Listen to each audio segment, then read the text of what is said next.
I never thought my life would twist into something like this. Something out of a corporate thriller you'd binge-watch on Netflix.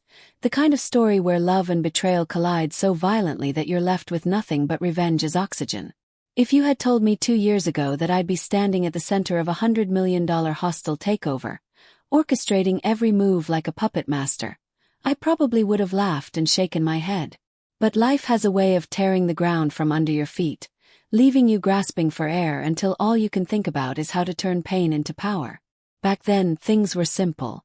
I was a marketing strategist at one of the biggest investment firms in New York.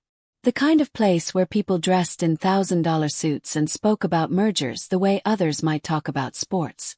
I wasn't from money, not even close, but I was sharp, hardworking, and ambitious. I knew how to read people, how to listen for the things they didn't say, and most importantly, I knew how to make myself indispensable. My boss used to call me his secret weapon, and while I'd roll my eyes inside, it gave me this fierce pride. And then there was Ethan. I met him at a rooftop charity gala, one of those glittering events where champagne flowed like water and city lights stretched endlessly beyond the glass railing. I remember the air being warm that night, the kind of humid that curled my hair at the edges, and I'd almost talked myself out of going. But there he was. Tall, charming, with that effortless kind of confidence men like him are born into. Ethan Pierce, son of Richard Pierce, the ruthless billionaire CEO of Pierce Global. When he first walked up to me, I had no idea who he was. I wasn't the type to obsess over Forbes magazine or gossip columns about corporate heirs. He smiled, introduced himself simply as Ethan, and asked me if I wanted another glass of wine. I remember laughing, saying something like, "That depends on whether you're a serial killer or not." And he laughed too, this low, easy laugh that made me feel like maybe I wasn't completely out of place in that world. We started talking, and it was like he'd pulled me into this bubble where the rest of the gala faded away. He asked questions, not the superficial kind but real ones like what drives you, what do you want out of life, what keeps you up at night. 4 hours we leaned against the railing, trading stories about our childhoods, our ambitions, our scars. And by the end of the night, when he offered to call me a car, I didn't hesitate to give him my number. The weeks that followed felt like something out of a dream. Ethan wasn't just handsome. He was attentive in a way that made me feel seen. He sent flowers to my office just because, took me to little hole-in-the-wall restaurants he claimed were better than any Michelin-starred place, and he listened. Really listened. We'd spend nights sprawled on my tiny couch, drinking cheap wine, while he told me stories about his life growing up under the shadow of a man like Richard Pierce. "He expects me to be him," Ethan had confessed one night. His voice low, almost broken. "Cold, ruthless, calculated. But I don't want that, you know? I want to do something real, something that matters." I touched his hand, squeezing it. "Then don't be him. Be better." And I believed him. God, did I believe him. It wasn't long before we were inseparable. Ethan had this way of making me feel like we were a team against the world, like it was us building something beautiful together. And when he asked me to move into his apartment, a sleek, glass-walled place overlooking the river, I didn't think twice. For the first time in my life, I felt like maybe all the hard work, the years of hustling, of proving myself, had led me to this. To him. But fairy tales have a way of rotting from the inside. The first cracks appeared small, almost invisible. A late night at the office he couldn't explain. Phone call he stepped outside to take. A perfume on his jacket that wasn't mine. When I asked, he'd smile, kiss me, and tell me I was imagining things. And I wanted so badly to believe him, to believe in us, that I silenced the voice in my head screaming that something was wrong. Then came the night everything shattered. I'd left work early, excited to surprise him with takeout from his favorite Thai place. When I walked into the apartment, the lights were low, music playing softly. For a moment I thought maybe he'd planned something for me. But then I heard it. Laughter, a woman's laughter coming from the bedroom. My heart stopped. I don't even know how I moved, how my legs carried me down that hallway, but when I pushed open the door, the world tilted. Ethan was there, in our bed with her. Some glossy-haired brunette whose red nails dug into his shoulders as he froze, eyes wide, caught. I remember dropping the food. The containers burst open on the floor, spilling curry across the hardwood like blood. And then the silence, the kind of silence that rings in your ears. "Babe," Ethan started, scrambling, reaching for me. "It's not what it looks like." I laughed. Actually laughed, this harsh, broken sound. "Not what it looks like. You're inside her, Ethan. Tell me how that's not what it looks like." The girl bolted, grabbing her clothes, muttering apologies I couldn't hear. Ethan stood there, naked, pathetic, trying to spin words that meant nothing. And I felt something inside me break. I left that night with nothing but my purse. No suitcase, no explanations. Just the taste of betrayal like acid on my tongue. The days after blurred. Couldn't eat, couldn't sleep. At work, I kept my head down, avoiding questions, pretending I wasn't unraveling inside. But everywhere I turned, there he was. On the news, in magazines, at the office, whispers. Ethan Pierce, golden boy of Pierce Global. And every headline felt like a knife twisting deeper, reminding me that I'd been a fool. Then, just when I thought I couldn't sink lower, I learned the truth. It wasn't just a fling. Ethan had been using me. One night, drunk and hollow, I called a mutual friend. Someone from the same circle who'd always been a little too honest after a few drinks. And she told me everything. How Ethan bragged about me, about how I was his insider. Feeding him insights about my firm's strategies, about deals we were chasing. How I was just a pawn in his game. The naive girlfriend spilling secrets over wine and pillow talk. Felt sick. The man I loved hadn't just betrayed me personally. He'd played me professionally too. My entire career, the reputation I'd built, had been compromised because I trusted him. That night, staring at the ceiling of my shoebox sublet, I couldn't bear to stay in the apartment we'd shared. I made myself a promise. Ethan Pierce had taken everything from me. My love, my trust, my dignity, my career. But I would take something from him, something so big, so catastrophic that he'd never see it coming. I didn't want an apology. I didn't want closure. I wanted destruction. And I knew exactly where to start. The night I swore revenge on Ethan, I didn't know how exactly I'd do it. All I knew was that I couldn't just move on, couldn't just heal and forget like people always preach when they have no idea what it's like to be gutted from the inside. Healing is for people who get closure. I got betrayal, got played. And the only way I could breathe again was to imagine him losing everything he took for granted. For weeks, I drifted like a ghost. I went to work, answered emails, gave presentations with a smile stretched too tight, and then went home to sit in silence. But under that numbness, something sharp began to form. Fire.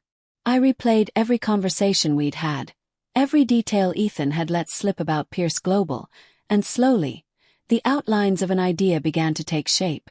See, Ethan thought I was stupid. He thought I was just some girl dazzled by his last name and his penthouse views, someone he could use for intel without consequence. But what he didn't understand was that I wasn't just a marketing strategist. I was an observer. I noticed things. I remembered things. And he had been careless. Like the night he came home drunk from some board dinner, ranting about how his father underestimated him. How Richard Pierce thought he was too reckless to handle real deals. He'd gone on and on about a subsidiary called Viridian Tech, some little startup Pierce Global had acquired but left to rot on the back burner. It's a gold mine, he'd slurred, but the old man won't touch it. Doesn't see the potential. Or the weekend we'd gone away to the Hamptons, when he left his laptop open. He trusted me enough not to snoop, but trust was a one-way street in our relationship.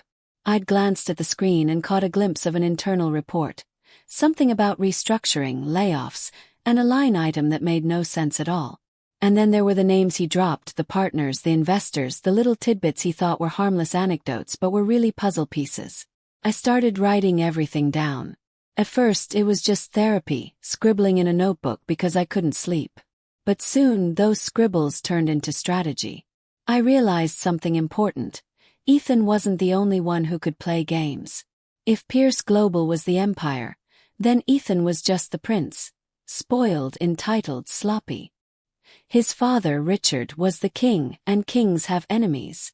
All I had to do was find them, align myself with them, and make Ethan the weak link. But I couldn't move too fast. I couldn't let anyone suspect what I was doing. So I played the part of the heartbroken ex, licking her wounds. I stopped answering Ethan's calls because, oh yes, he tried. The first few weeks after I left, he sent flowers, texts, voicemails filled with half apologies. "You know you mean more to me than anyone else," he'd said in one message, his voice desperate. "It was a mistake, just one mistake. Don't throw us away." I wanted to throw the phone against the wall, but instead I saved every message. Proof. Then I began the quiet work of rebuilding myself, not just emotionally but strategically. The first step was information. I buried myself in research, digging into Pierce Global's financials, their subsidiaries, their board members. I used every tool I had: public records, SEC filings, industry gossip. And when that wasn't enough, I leveraged contacts from my firm, people who didn't even realize they were feeding me ammunition. A comment here, a complaint there, a rumor about Richard's iron grip on the board. Piece by piece, the picture sharpened. The second step was finding allies. That part wasn't as hard as you'd think. For every empire, there are always people waiting in the shadows, hungry for a chance to topple it. I just had to listen, watch, and position myself as someone useful. One night, I attended a networking event under the guise of scouting potential clients for my firm. That's where I met Daniel Cross, a venture capitalist with a reputation for sniffing out weaknesses in corporations and exploiting them. He was older, sharp-eyed, with the kind of smile that said he never did anything without an angle. We got to talking, and when I casually mentioned Pierce Global, I saw the flicker in his eyes. "Interest. You seem to know a lot about them," he said, sipping his scotch. "Let's just say I know where the cracks are," I replied, letting my tone hint at more than I was saying. From there it became a dance. Daniel didn't trust easily, but neither did I. Over drinks, dinners, and countless late-night conversations, we circled each other like predators, sizing up whether to fight or hunt together. And eventually I told him the truth, or at least part of it.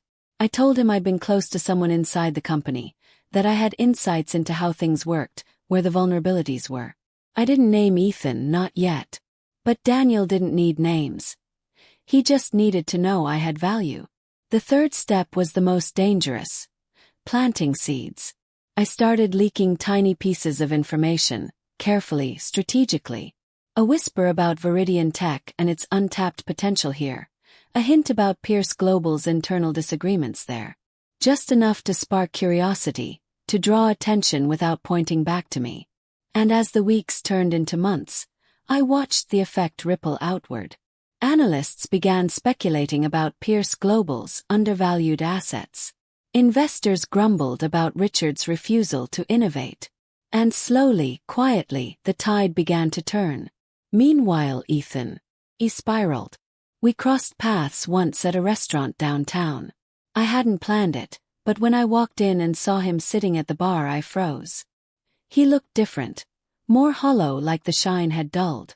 When he saw me, his face lit up with this desperate hope, and before I could turn away, he was on his feet, grabbing my arm. "Please," he said, eyes searching mine. "Just talk to me. 5 minutes." I should have walked away. But part of me wanted to see him squirm, to look him in the eye and remind him that I wasn't broken anymore. So I sat. "I miss you," he said, voice low. "I made a mistake. I was stupid. She meant nothing. You." His voice cracked. "You mean everything." For a moment I almost believed him. That's the thing about love. It lingers, even after it's poisoned.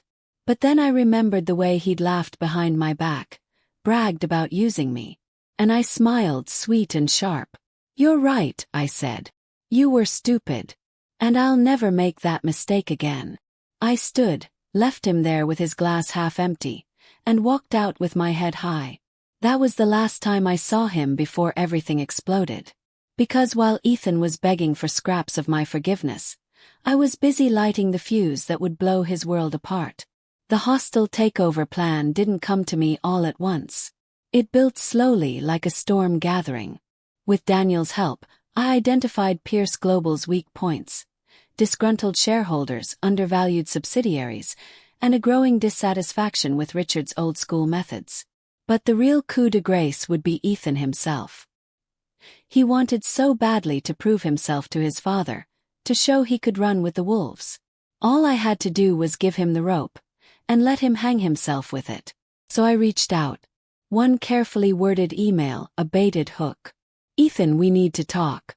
I know things ended badly, but I have information you'll want. Something that could prove to your father you're ready to lead. Meet me. I knew he wouldn't resist. And I was right. Within hours he replied, desperate for any edge. We met in a quiet cafe, the kind with dim lights and booths that swallowed sound. He looked tired, worn, but the hunger in his eyes was still there. What do you know? He asked, leaning forward. I slid a folder across the table. Inside was a carefully curated set of documents, real enough to be credible, but incomplete, misleading. It painted a picture of Viridian Tech as the crown jewel, a subsidiary brimming with potential if only someone had the guts to take it public. This is it, I told him, my voice steady. This is how you prove yourself. You bring this to your father, you take the lead, and you'll finally have the respect you want. He swallowed the bait whole. Over the next few weeks, Ethan threw himself into the project, pushing Viridian Tech into the spotlight. He convinced Richard to let him spearhead the initiative, promising it would revolutionize the company's portfolio. And while he strutted around like a conqueror, I was behind the scenes, feeding information to Daniel and his network, making sure every move Ethan made set the stage for Pierce Global's downfall. Because here's the thing. Viridian Tech wasn't the goldmine Ethan thought it was. It was a trap. A company riddled with liabilities, lawsuits waiting to surface, patents tied up in legal disputes. I knew it because I dug into every corner, found the skeletons buried deep. And Ethan, blinded by ambition and his need to prove himself, never saw it. When Viridian Tech collapsed under scrutiny, it would be catastrophic. Share prices would plummet, investor confidence would shatter, and Richard Pierce would have no choice but to blame his son. And in that chaos, Daniel and his allies would swoop in, buying up shares, consolidating power, and forcing a hostile takeover. And me. I'd be the ghost behind it all, the woman Ethan had underestimated, the woman he'd broken, now holding the strings of his destruction. The plan was in motion. All I had to do was wait. And waiting has never tasted so sweet. The morning it all came crashing down was gray, the kind of overcast sky that makes New York feel like a cage of glass and steel. I woke before dawn, heart racing because I knew today was the day. Months of planning, months of smiling through pain, months of pretending to be weaker than I was. All of it had led to this. On the surface, nothing seemed different. People poured out of subways in their pressed suits, coffee cups in hand, cell phones glued to their ears. But beneath that normalcy, a storm was about to rip through Pierce Global, and I was the one who had lit the match. Started with the leak. A carefully timed exposé hit the financial newswires just as markets opened. Headlines screamed about Viridian Tech's hidden liabilities, lawsuits from former employees, patent disputes with rival firms, regulatory red flags that should have been disclosed but weren't. The stock price of Pierce Global wobbled, then began its freefall. By mid-morning, analysts were ripping into the company on live television. This was Ethan Pierce's project, one pundit sneered, and it's turned into a disaster of epic proportions. The board has serious questions to answer about how something like this slipped through. I watched it all unfold from the safety of my apartment, laptop open, coffee untouched. Every word felt like a bullet tearing through Ethan's carefully constructed image. I imagined him sitting in his father's office, sweating in that designer suit, trying to explain how he'd let this happen. By noon, Richard Pierce himself was on the defensive, forced into a press conference where he tried to project control. But I saw it in his eyes, in the tightness of his jaw, panic. For a man like him, perception was everything, and right now the world was watching his empire crumble. And then came the coup. Daniel and his network of investors had been waiting like vultures. As Pierce Global's stock plummeted, They swooped in, buying up shares at a fraction of their worth. Whispers of a hostile takeover spread like wildfire. By the end of the trading day, Richard Pierce no longer controlled the majority of his company. Just like that, the king had been dethroned. But the real satisfaction came not from Richard. It came from Ethan. I hadn't seen him since that night in the cafe. Hadn't spoken to him beyond the emails I'd baited him with. But when the dust began to settle, when the headlines shifted from Viridian tech scandal to hostile takeover at Pierce Global, my phone buzzed with a number I recognized instantly. Ethan. I let it ring twice before I answered, keeping my voice cool. Hello. His voice was raw, frantic. What the hell did you do? I smiled, though he couldn't see it. I don't know what you mean. Don't play games with me, he shouted, and for a second I heard the crack in his composure. You set me up.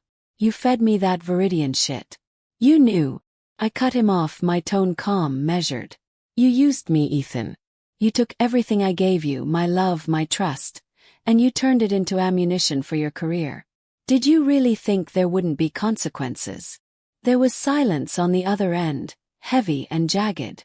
Then softer, broken. I loved you. I almost laughed, but the sound died in my throat. Because a part of me buried deep still wanted to believe that once, maybe, he had. But love isn't supposed to destroy you. Love isn't supposed to leave you hollow. You loved power, I said quietly. And now you've lost it. Hung up. That should have been the end. Clean. Final. But life is never that neat, is it?